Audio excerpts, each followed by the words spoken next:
రాష్ట్ర ప్రజల ఉజ్వల భవిష్యత్తు కోసం ఏర్పడిన కూటమి పొత్తు ధర్మాన్ని పాటిస్తూ కూటమి అభ్యర్థిని గెలిపించాలని తెదేపా నాయకులకు జనసేన శ్రేణులకు రెడ్డి అప్పలనాయుడు కూటమి అభ్యర్థి బడేటి రాధాకృష్ణ పిలుపునిచ్చారు. ఏలూరు పార్టీ కార్యాలయంలో విలేకరుల సమావేశం నిర్వహించారు. కూటమితో క్షేత్ర స్థాయిలో ఎదురవుతున్న ఇబ్బందుల్ని ఇరు పార్టీల నాయకులకు తెలిపారు. తెదేపా జనసేన కార్యకర్తల మధ్య విభేదాలు సృష్టించేందుకు వైకాపా సామాజిక మాధ్యమాలు వేదికగా చేస్తున్న కోవట్టు రాజకీయాలను వివరించారు. అనంతరం రెడ్డి అప్పలనాయుడు మాట్లాడుతూ పరిపాలన చేతకాని ముఖ్యమంత్రి కారణంగా రాష్ట్ర ప్రజలు పడుతున్న కష్టాలను తొలగించేందుకు తెదేపా భాజపా జనసేన కూటమిగా ఏర్పడ్డాయని అన్నారు. వైకాపా ప్రభుత్వ అంతమే మన లక్ష్యం కావాలని అన్నారు. పోటీలో తాను ఉన్నట్లుగానే భావించి ఉమ్మడి అభ్యర్థి బడేటి చంటి గెలుపుకు జనసైనికులు పనిచేయాలని కార్యకర్తలకు సూచించారు. తెదేపా జనసేన పార్టీ మధ్య విభేదాలు సృష్టించేందుకు కొందరు ప్రయత్నాలు చేస్తున్నారని, ఎవరూ వాటిని నమ్మొద్దని అన్నారు.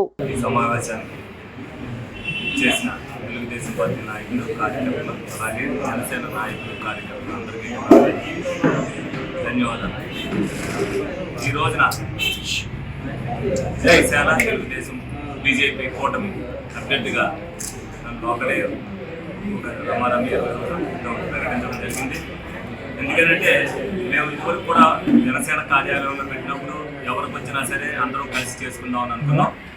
కానీ ఏదైతే ఇచ్చే ముందు ఎవరైనా సరే మా నాయకులు అవ్వచ్చు, ఆ నాయకులు అవ్వచ్చు, తప్పనిసరిగా అవతల అభ్యర్థి కూడా చెప్పాలి. చెప్పకపోవడం వల్ల ఆయన కూడా మరి చెప్పేదాకా ఆగుదామని అన్నారు. అలాగే అక్కడ నుంచి మేము కూడా చెప్పమని చెప్పాం. అందరూ కూడా మరి ఏదైతే వాళ్ళ అధినాయకత్వం నుంచి పిలుపు వచ్చేంతవరకు కూడా మేము వేచి చూడడం జరిగింది. ఆయన పిలుపు అందించడం, మరి అందరూ కూడా కలిసికట్టుగా చేసుకోమని చెప్పి వాళ్ళు కూడా జనసేన అధినాయకులు చెప్పడం, అలాగే మా నాయకుడు లోకేష్ గారికి కూడా నేను చెప్పడం జరిగింది.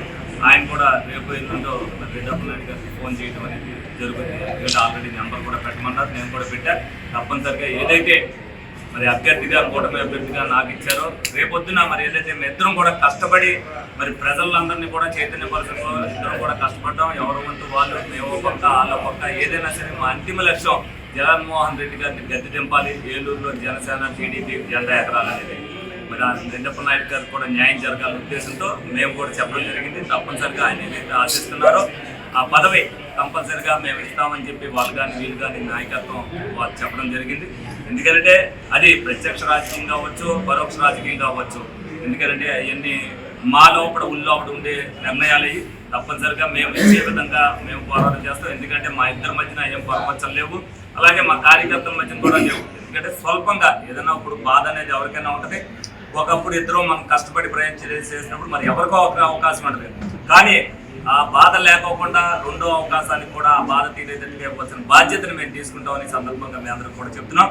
రేపు రాబోయే రోజుల్లో ఇక్కడ గెలవలసింది కూటమి అభ్యర్థి అనే నిర్ణయంతో అందరూ కూడా సహకరిస్తారు. ఎందుకంటే మా జనసేన కానీ తెలుగుదేశం కార్యకర్తలు అందరూ కూడా పాత మిత్రులే. అందరూ ఒక్కొక్కప్పుడు ఆ పార్టీలో ఉన్నా ఈ పార్టీలో ఉన్నా ఇవాళ ఒకరికొకరు ఏ రోజున మాట అనుకోవడం జరగలేదు. రేపు రాబోయే రోజుల్లో ఏదైతే వైసీపీ ప్రభుత్వాన్ని పారదోలడానికి ఏలూరులో మేము ఒక పక్క ఇంటింటికి తిరిగి రెడ్డి అప్పలనాయుడు గారు అయితే ఏదైతే వాగ్దానాలు ఇచ్చారో, నేనేదైతే వాగ్దానాలు ఇచ్చారో, ఇద్దరు వాగ్దానాలు కూడా నెరవేర్చవలసిన బాధ్యత మా మీద ఉంది.